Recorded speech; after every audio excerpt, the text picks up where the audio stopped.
All right, I'm back for the second part of this video.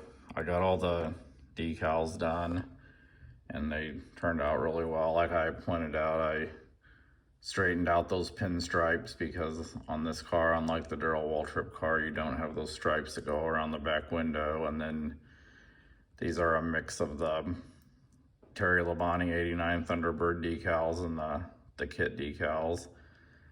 And all these contingency decals are from the Thunderbird set of decals, just because looking at pictures of this car, those are a lot closer to what they look like than the 1986 decals that came with the kit. And I just went with those instead of cutting everything apart individually, because there may be a few slight differences, but nothing real noticeable. Then I did some modifying with all these decals that are on the back part of the car with the Baby Ruth candy bar decal and those other contingency decals that go below it. Those crane cams and Richmond gear decals were the same in 1988 on this car as they were in 1986. That trunk decals, it was kind of tough to fit on there just because the Thunderbird had a lot larger trunk than these Monte Carlos did.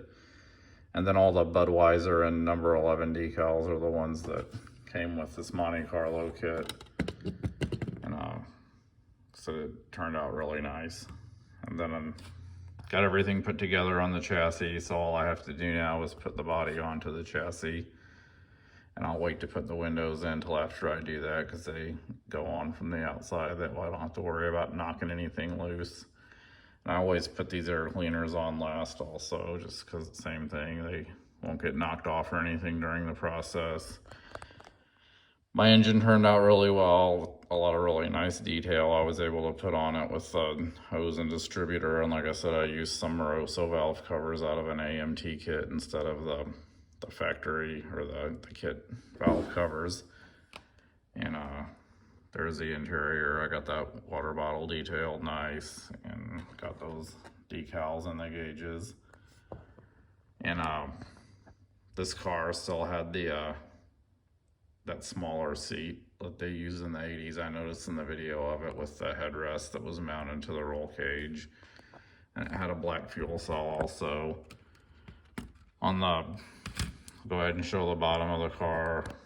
A lot of nice detail there on the exhaust. I used some gunmetal gray for the headers and then some bright silver for the actual exhaust pipe. And then on these rear ends, they always had an axle collar or axle housing, or differential cover.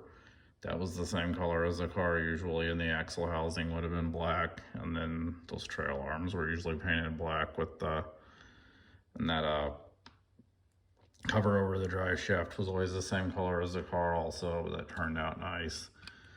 So I'm going to put the body on the chassis of this and put the windows in, and I'll put all my pictures of it at the end of the video. Thanks for watching.